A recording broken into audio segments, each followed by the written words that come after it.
Bismillahirrahmanirrahim.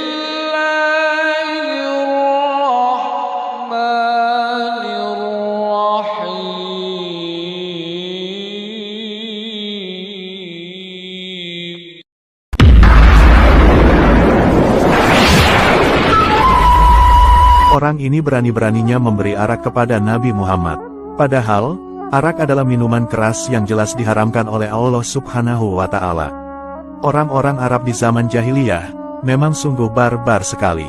Zaman jahiliyah memang disebut sebagai zaman kebodohan atau zaman kegelapan. Mereka dalam kegelapan karena tidak mau mengikuti petunjuk agama yang benar yang dibawa oleh para Rasul Allah Subhanahu wa Ta'ala. Sebelum kedatangan Islam, penduduk yang mendiami wilayah Arab dikenal sebagai masyarakat Arab jahiliyah atau bangsa jahiliyah.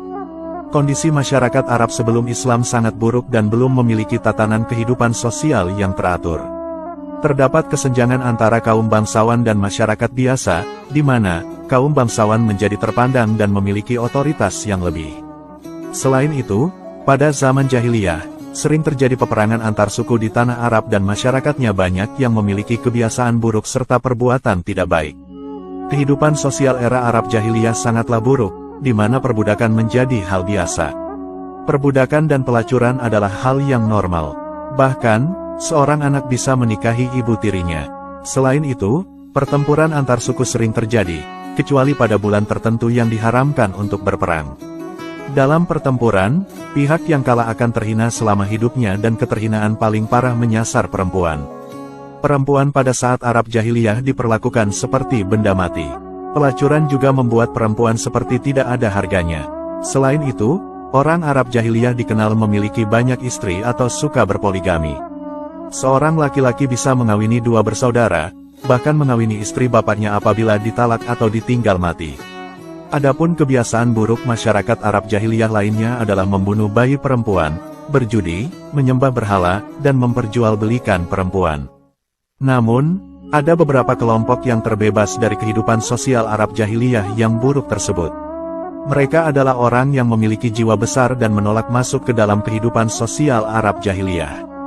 Dalam kehidupan bangsa Arab zaman jahiliyah, meminum arak sudah menjadi tradisi yang mengakar kuat. Sehingga, meminumnya adalah hal wajar, apalagi banyak keuntungan yang diperoleh orang Arab dari minuman tersebut. Menyadari hal itu, Islam tidak serta-merta melarangnya, tetapi dengan bertahap. Jika dilakukan sekaligus, khawatir akan mendapat penolakan. Mengingat, minuman ini sudah menjadi bagian dari hidup mereka, kemudian secara bertahap, Nabi Muhammad SAW melarangnya karena sifat arak yang memabukkan dan menghilangkan akal. Ketika orang-orang bertanya tentang khamr dan judi kepada Rasulullah SAW, maka Allah memerintahkannya untuk menjawab. Katakanlah, pada keduanya terdapat dosa besar dan beberapa manfaat bagi manusia. Akan tetapi, dosa keduanya lebih besar daripada manfaatnya. Quran Surat Al-Baqarah ayat 219. Pasca pelarangan khamr dalam Islam, ternyata tidak semua orang langsung mengetahui status hukumnya. Pernah suatu ketika, ada seorang pemuda datang menemui Rasulullah SAW dan menghadiahkan beliau segentong penuh khamr atau arak.